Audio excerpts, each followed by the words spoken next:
오늘 말씀이 잠언 22장 22절로 29절의 말씀.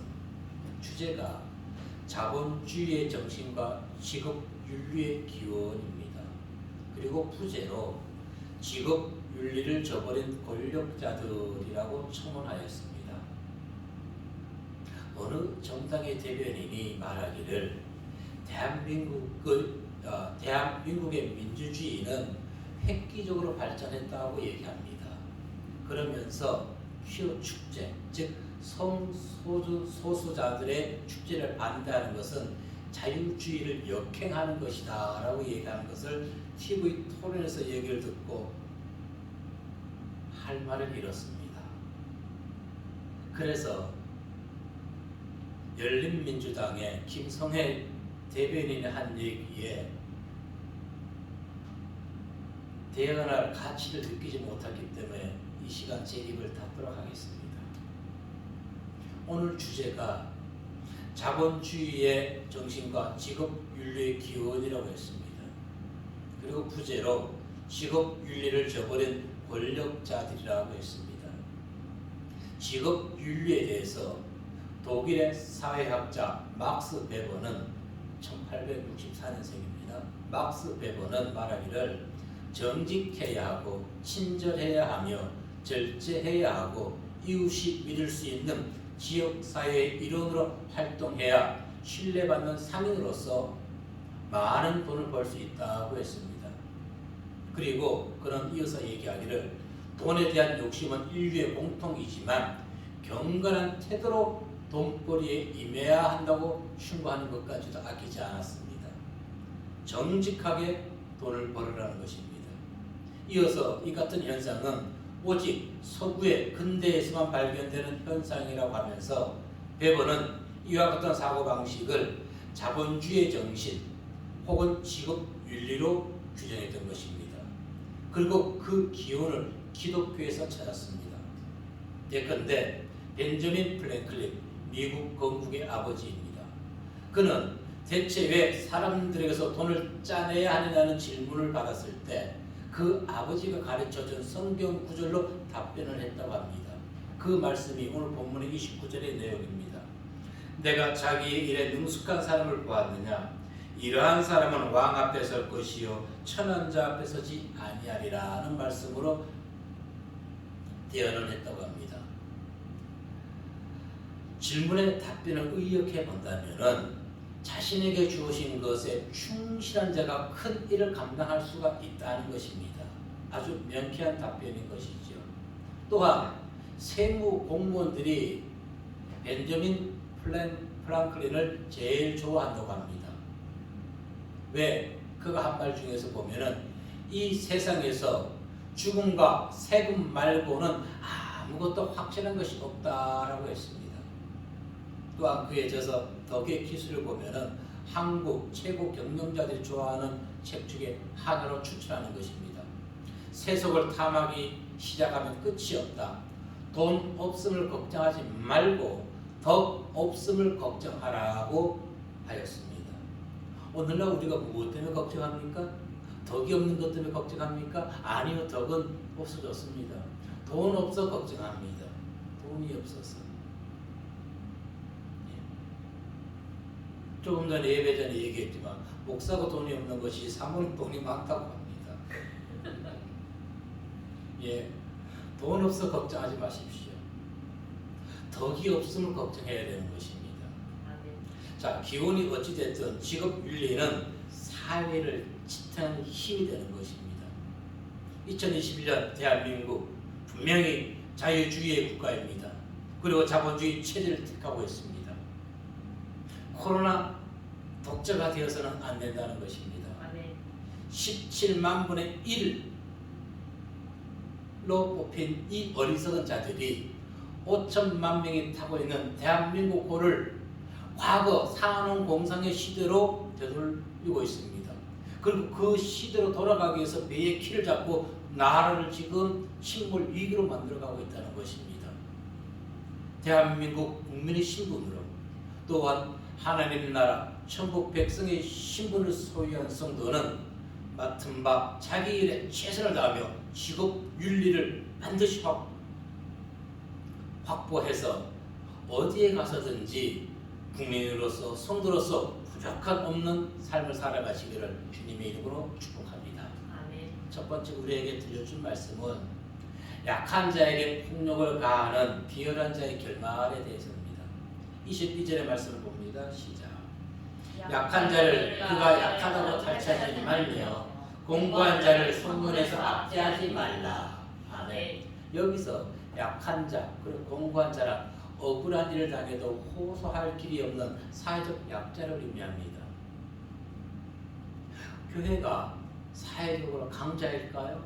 아니, 아주 약자인 것입니다. 교회는 억울한 일을 당해도 어디에 가서 세상에 나와서 하소연할 곳이 없습니다. 오늘날 이 나라는 교회의 목소리는 아예 묵살시켜 버린다는 것입니다. 그러니 약한 자들, 힘없는 자들은 더 심하게 그들은 억울함을 당하게 될 것입니다. 자, 약한 자, 공고한 자의 것을 탈취하지 말라는 것은 부당하게 빼앗을 뿐 아니라 폭행까지 저지르면서 비열하게 빼앗는 것입니다. 약한 자의 것을. 그런데 그들이 어디에서 이와 같은 행위를 하고 있는 것입니까? 성문에서 하고 있는 것입니다. 성문은 시장이 형성되어서 상인들이 모여서 상품을 판매하는 곳입니다. 그리고 성문은 어떤 곳이냐면 공의로운 재판이 행해졌던 곳입니다. 아모스 5장 12절의 말씀에 보면은 시작. 너희의 허물이 많고 죄악이 무거움을 내가 아노라. 너희는 의인을 학대하며 뇌물을 받고 성문에서 가난한 자를 억울하게 하는 자로다. 아멘.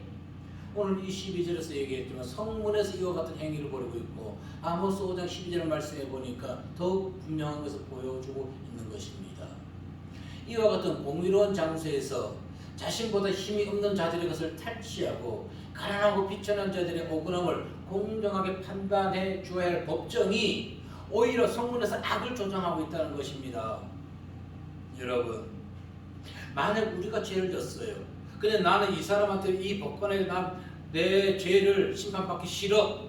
그러니까 나를 어떻게 해달라? 내 죄를 공수처에서 받게 해달라. 이와 같이 당당하게 얘기할 수가 있을까요? 그런데 오늘날 이와 같은 현실이 현실에서 일어나고 있다는 것입니다. 현실에서. 선지자 아모스는 악을 조장하는 사회 풍토에 대해서 통렬히 지금 비난하고 있는 것입니다. 그런데 그들이 누구였습니까? 성경에 보니까 장로들이었습니다. 장로가 누굽니까? 백성의 모범을 보여야 할 지도층들이 일반 백성보다 더 악한 일을 저지르고 있다는 것입니다. 예나 지금이나 다름이 없다는 것을 성경을 볼 때마다 눈에 들어오기 때문에 화가 치밀어 오릅니다. 근데 화를 내봤자 누구만 손해요?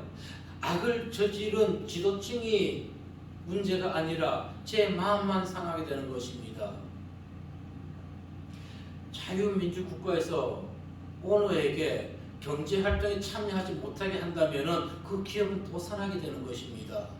선장이 없는 배가 움직일 수가 있습니까? 물론 그들이 잘못을 했다 할지라도 23절의 말씀을 보십시오.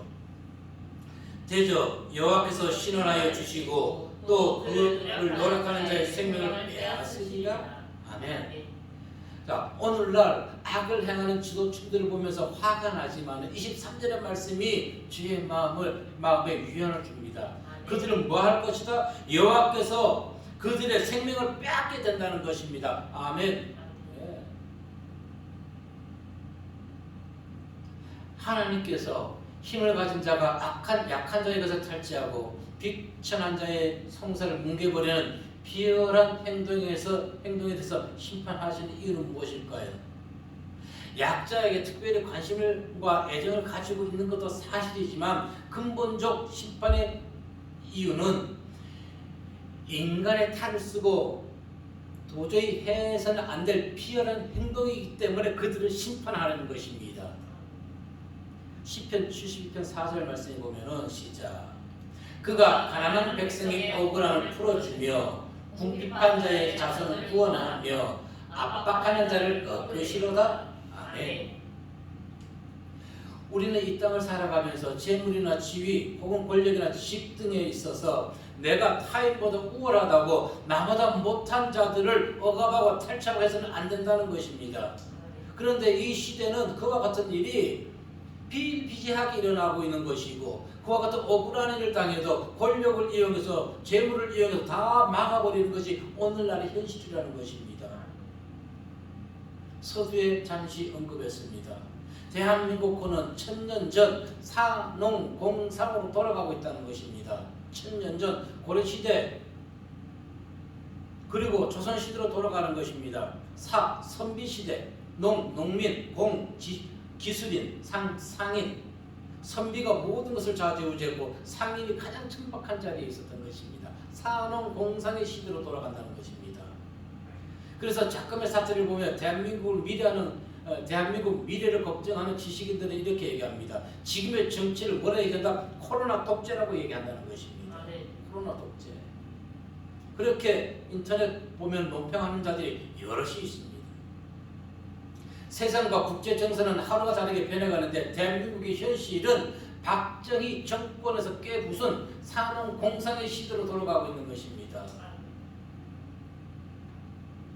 힘 있는 자들은 보란듯이 법망을 조롱하며 피해갔지요. 힘없는 자들만이 어디에 하소연할 데 없으니까 법에 호소하는데 법이 썩어 빠졌다는 것입니다. 법과 행정이 공정하지 않다는 것입니다. 예를 또 하나 듭니다. 정부는 4차에 걸쳐 5차까지 해가지고 코로나 소상공인들에게 지원한다고 얘기하죠. 피해본 자들에게.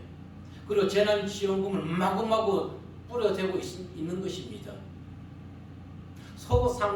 소상공인과 집합금지 업종에 대해서 지원하는 것이지요. 그러면은 종교계는 어떻습니까? 종교계도 집합금지 대상 업종인 것입니다. 그런데 왜 소상공인들에게만 해당되고 종교인들에게는 왜 집합금지 대상 업종인데도 지원하지 않는 것입니까? 종교인 이슬 먹고 사나요? 종교인에게도 과세를 물리면서 왜 지원금에서 제외시키는 거예요? 이 법이 이 행정이 올바른 것인가요? 일선 공무원들은 종교계도 너무 어려우니까 그들에게도 지원금을 주자고 건의를 한다고 합니다. 그런데 위에서 반대하는 것이에요. 위에서 목사님 저희도 건의합니다. 그런데 위에서 허가를 안 해줘요. 그런데 여러분, 이 정권이 기독교는 탄압합니다. 그러면서 불교계 문화는 유독 문화재로 많이 등록되는 거 이 정권에서 있는 거 아십니까? 그 전 정권은 제가 신경을 안 써서 모르겠지만 유독 제 눈에 보이는 것은 이번 정권에서 불교계 문화가 문화유산으로 등록되는 것이 많다는 것입니다. 예, 상관없어요. 문제는 무엇이 문제인 것입니까? 국민의 혈세가 지출된다는 것입니다. 한 종교에게 국민의 혈세, 그 종교를 믿지 않는 자들을 세금이 그쪽으로 빠져나간다는 것입니다. 이것이 모순이라는 것입니다. 왜 그것에 대해서는 아무런 얘기하는 사람들이 없는 것일까요? 저들의 작태는 분명 울분을 자아내려 충분하고 남습니다. 그러나 분을 내어서는 안 된다는 것입니다. 24절의 말씀을 보시게 되면은 시작. 노를 품는 자와 사귀지 말며 울분한 자와 공행하지 말지니. 아멘. 쉽게 발끈하고 사소한 일에도 화를 낸다는 것은 영혼의 몰부가 되기 때문에 그렇습니다. 모세가 분을 참지 못하고 살인을 했을 때 광야 도망자 신세로 전락했습니다. 이스라엘 백성들을 출애굽시키고 광야를 갈 때 백성들이 하도 원망불평하자 모세가 분노를 참지 못해서 하나님은 명하라고만 했는데 어떻게 했어요? 지팡이로 바위를 2번 때렸죠. 그 결과 어떻게 됐나요? 모세는 두 번의 혈기로 인해 가지고 어떻게 해요? 가나안 땅에 들어가지 못했고 느보산에서 가나안 땅만 바라보고 그는 죽을 수밖에 없었던 것입니다. 그러나 그는 천국으로 간 것은 사실인 것이지요. 그래서 지금의 세태에 울분을 내는 것은 당연하지만 하나님의 백성은 언제나 온유함을 잃어서는 안 된다는 것입니다. 이사야 42장 2절로 3절 말씀 보면은 시작. 그는 외치지 아니하며 목소리를 높이지 아니하며 그 소리를 거리에 들리게 하지 아니하며 상한 갈대를 꺾지 아니하며 꺼져가는 등불을 끄지 아니하고 진실로 정의를 실행할 것이며. 아멘. 이와 같은 예수님의 성품이 우리 모두에게 있어야 될 줄로 믿습니다. 분냄은 판단력을 흐리게 합니다. 주님의 인생은 환경에 낙담하지 아니하셨고 세상의 정의를 구원하셨습니다. 그러므로 우리는 그리스도를 친구로 삼아야 되는 것입니다. 그분과 동행하십시오. 그분의 인도함을 받으면서 연약한 자를 돕고 비열한 자와 함께하지 아니하며 우리의 연약한 감정을 잘 다스리는 지혜로운 성도님들이 되시길 이 시간 주님의 이름으로 축복합니다. 두 번째 우리에게 주신 말씀은 지혜와 성실함으로 준비하라는 것입니다. 지혜와 성실함. 자문 기자는 본문 22절 28절까지에서는 지속적으로 하지 말라는 금지형의 권면을 했습니다. 그리고 29절에서는 금지가 아닌 권면을 하고 있다는 것입니다. 29절 말씀 읽어보면 시작. 내가 자기 일에 능숙한 사람을 보았느냐 이러한 사람을 왕 앞에 설 것이요 천한 자 앞에 서지 아니하리라. 아멘. 다시 얘기해서 자기의 일에 능숙한 사람이 되어라고 권면해주고 있는 것입니다. 그 자가 왕 앞에 서고 그 자가 천한 자가 되지 아니한다는 것입니다. 자기 일에 능숙하지 못한 자는 천한 자가 될 수밖에 없다는 것입니다. 자기 일, 히브리 원어로 멜라카입니다. 여기에 여러 가지 의미가 있습니다. 자기 일, 업무, 직업, 사업, 일, 기능, 제사 등. 오늘 주제가 무엇입니까? 직업 윤리의 기원입니다. 부제로 직업 윤리를 저버린 권력자들이라고 했습니다. 그래서 29절 말씀에서 살펴볼 내용은 공무적 직업에 관한 내용입니다. 공무를 행하는 자들은 그들의 업무 미숙과 또 안이한 태도로 서로 간의 소통이 잘 이루어지지 않으므로 인해서 국민이 희생되는 일은 없어야 되는 것입니다. 그런데 얼마 전 뉴스에 보면은 서로 간에 이 소통이 이루어지지 않아가지고 무참하게 시민이 죽음을 당하는 뉴스를 들었습니다. 왜 그럴까요? 그들이 업무를 태만히 했기 때문에 그런 것입니다. 긴급 출동인데 그들은 긴급 출동 상관없이 뒷짐을 지고 사건 장소를 향하고 있었던 걸 보게 됩니다. 뒷짐을 지고. 본문의 기자는 말합니다. 내가 자기 일에 능숙한 사람을 보았느냐? 능숙하다는 건 무엇입니까? 신속하다, 준비가 되어 있다는 것입니다. 군에 가면 5분 대기조가 있습니다. 5분 대기조는 그들은 항상 완전 무장하고 잡니다. 철모만 벗어놓고 총만 옆에 걸어놓고 총거리에 걸어놓고 쉬고 있습니다. 그러다 5분 대기조 출동하면 바로 헬멧 쓰고 총 들고 5분 안에 집합하게 되는 것입니다. 무엇입니까? 신속하게 준비되어 있는 상태인 것입니다. 공무를 행하는 자들은 바로 이와 같은 언제든지 5분 대기조가 되어야 되는 것입니다. 왜? 국민의 혈세를 받고 있기 때문에. 그래서 당연히 국민을 위해서 그들 준비를 해야 되는 것입니다. 자기 일에 신속하고 숙련된 자들이 왕 앞에 서게 된다는 것입니다.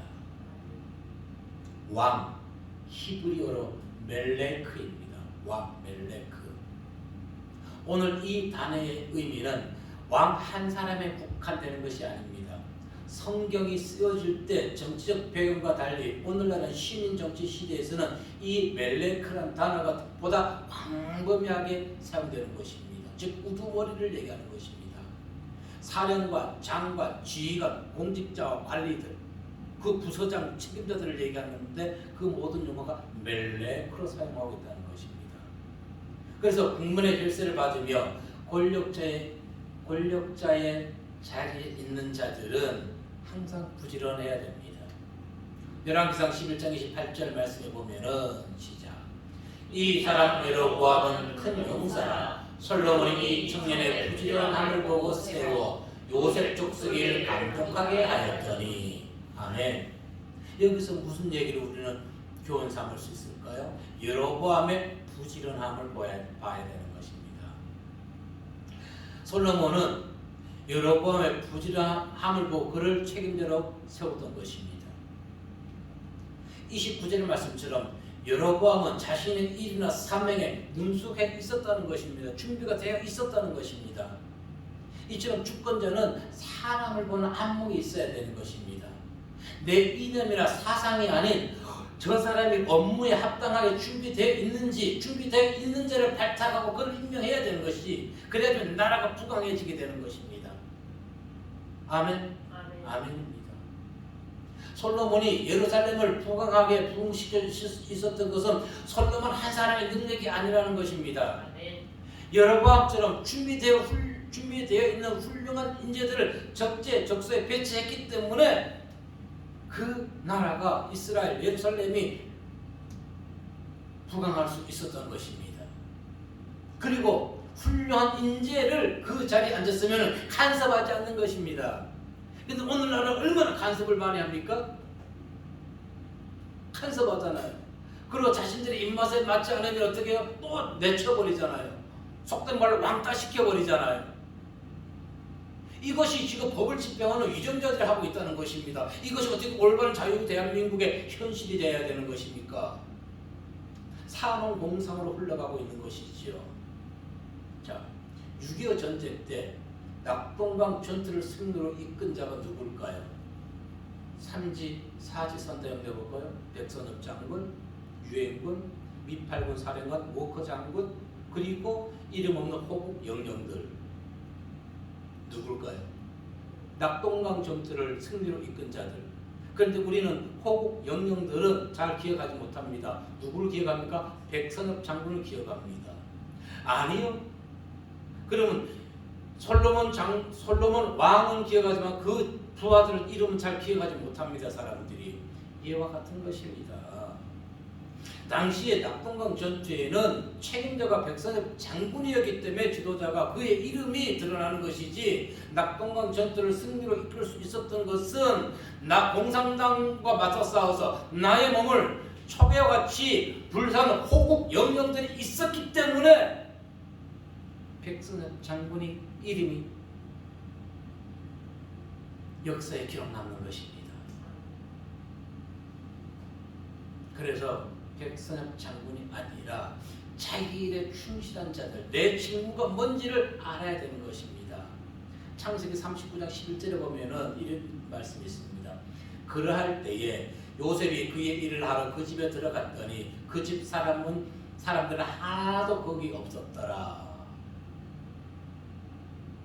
왜 이 얘기를 하는 것입니까? 보디발의 아내가 계속 유혹했지요. 전후에 보면은 이제 누명을 쓰게 되는 것입니다.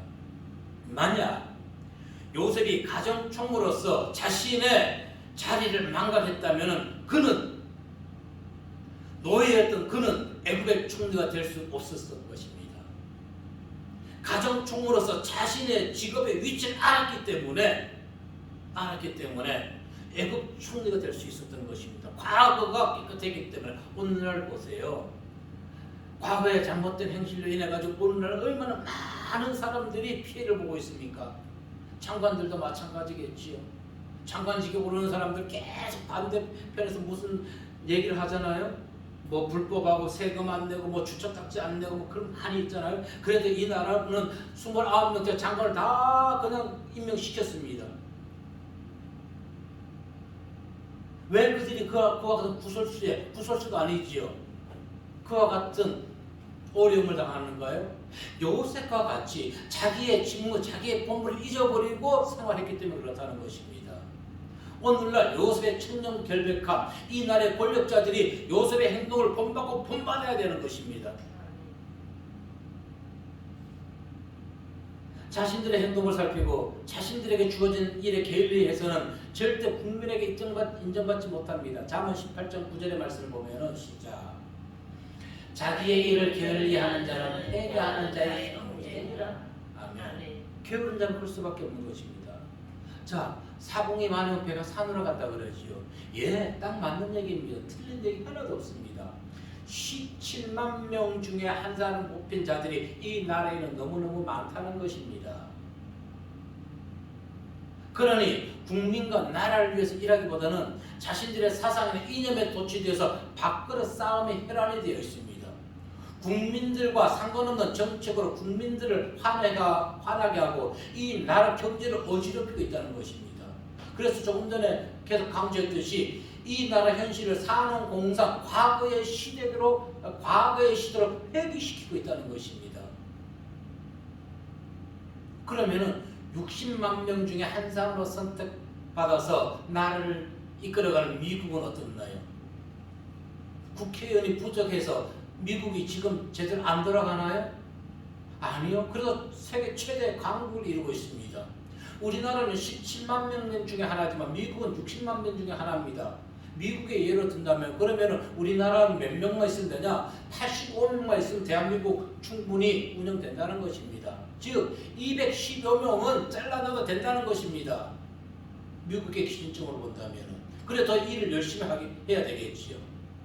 국민은 시급 8,000원을 받으면서도 자기 일을 열심히 합니다.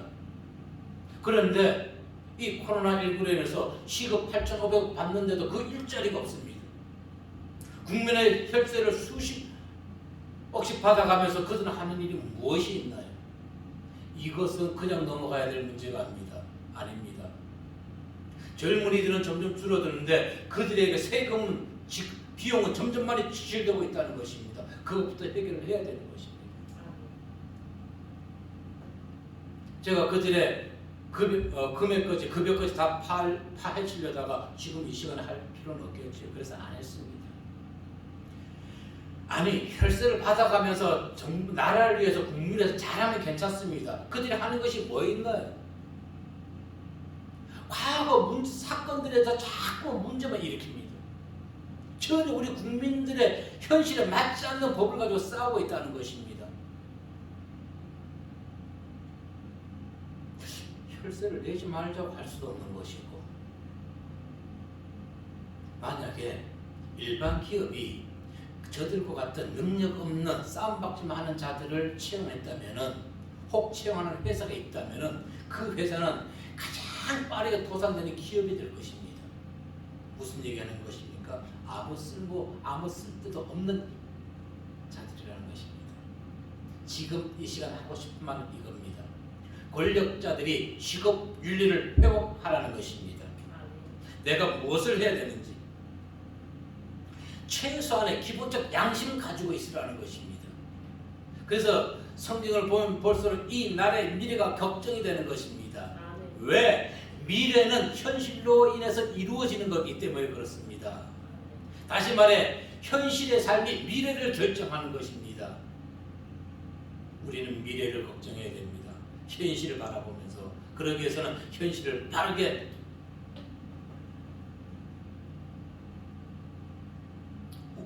운영될 수 있도록 국민들이 먹고 사는 것에만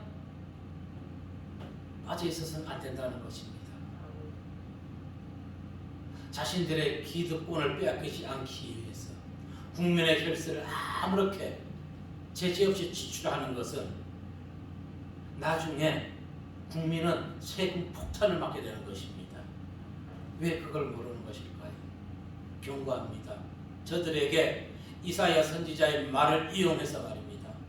이사야 16장 5절 말씀 볼까요? 시작.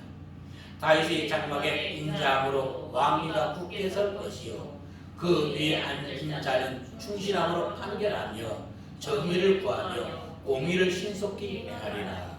아멘. 이것이 권력자들이 지녀야 할 직업 윤리인 것입니다. 충실함, 진리에 근거해서 성실하고 정당하게 재판하고 나라를 다스려야 되는 것이고요. 정의, 법령에 의해서 공정한 재판을 하는 것입니다. 공의, 윤리적, 도덕적 표준에 부합하여 능숙하고 신속하게 하는 것, 이것이 올바른 직업 윤리관인 것입니다. 그러므로 법을 행하는 자들은 정치와 야합에서는 절대 안 됩니다. 법은 정치와 야합에서는 안 됩니다. 아멘. 왜? 정치인들의 입술은 국민의 입술과 다릅니다. 단어 해석 방법도 국어 사전에 없는 해괴망측한 단어로 해석해 버립니다. 저들은. 그리고 주권자의 직업 윤리는 어떻게 될까요? 성경은 교훈합니다. 잠언 25장 5절 말씀 보면 시작. 왕 앞에서 악한 자를 제하라. 그리하면 그의 왕위가 의로 말미암아 견고히 서리라. 아멘. 왕 앞에 악한 자가 없으면 정권 말미에 절름발이 오리 즉 레임덕을 당하지 아니하게 됩니다. 아멘. 왜? 정권 말미에 더 열심히 일해야 되는데 이 나라는 이상하게 레임덕 절름발이 오리가 된다고 얘기하나요? 왕 앞에 악한 자들이 있기 때문에 그렇다는 것입니다. 아멘. 그러면은 성도의 직업 윤리는 어떻게 성경은 말씀해 주고 있는 것일까요? 어떻게 해야 되는지. 잠언서 25장 26절 말씀 보면 시작. 의인이 잠언 25장 26절 없어요? 잠언 적어놨네. 26장 20절 네, 읽을게요. 자, 성도의 직업 윤리에 대해서는 의인이 악인 앞에 굴복하는 것은 우물이 흐려짐과 샘이 더러워짐과 같으니라. 아멘. 결국 의인이 악인 앞에 굴복해서는 안 된다는 것입니다. 아멘. 우물이 흐려지고 진리의 샘이 흐려지는 이유는 무엇입니까? 오늘날 의인이 악인 앞에 굴복했기 때문에 그런 것입니다. 의인이 권력에 세상에 굴복했다는 것입니다. 진리의 말씀을 가진 자들이. 의인은 태풍이 몰아쳐도 비바람이 몰아쳐도 비에 굴복하지 않는 바다가 되어야 되는 것입니다. 아멘. 태풍과 비가 아무리 서쪽에 내려온다 할지라도 바다는 그 모든 것을 다 포용하는 그와 같은 의인의 고든 신앙 정조관이 있어야 되는 것입니다. 신앙의 정조. 신앙의 정조를 지킬 때 사생아의 신앙이 아닌 오직 하나님이 원하는 신앙의 길을 걸어갈 수가 있는 것입니다. 사생아의 신앙. 호세아 5장 7절 말씀 보면은 시작. 그들이 여호와께 정죄를 지키지 아니하고 사생아를 낳았으니 그러므로 세 달이 그들과 그 기업을 함께 삼키리로다. 아멘. 사생아의 신앙. 이것도 저것도 아닌 어정쩡한 지도층에 있는 자들은 자신의 특권만을 생각해서는 안 됩니다. 하나님과 국민 앞에서 책무를 깊이 통감해야 합니다. 그리고 올바른 직업 윤리를 몸소 실천함으로 국민 앞에 모범을 보이는 것이 지도층에 있는 자들이 행할 올바른 윤리관인 것입니다. 이와 같은 직업 윤리관이 없는 자들은 당장 그 자리에서 내려와야 되는 것입니다. 왜? 그것만이 나라와 국민을 위한 올바른 선택이기 때문에 그렇습니다. 자신의 일에 능숙한 성도님들이 되십시오. 그리고 게으른 자가 되어 멸망의 길을 걷는 자가 아니라 부지런히 행하며 하나님이 맡겨주신 사명과 일에 최선을 다하십시오. 성도의 성도의 본분을 망각하지 아니하고 굳건한 직업 윤리에 근거해서 악인 앞에 굴복하지 마십시오. 신앙의 종교를 지켜나가는 성도님들, 그 어떤 환난 풍파에서도 하나님 되게 할 수 있는 그 신앙의 뿌리가 흔들리지 아니하는 성도님들에게 하나님의 은혜와 하나님의 축복이 함께 하시기를 이 시간 주의 이름으로 축복합니다. 아멘. 기도하겠습니다.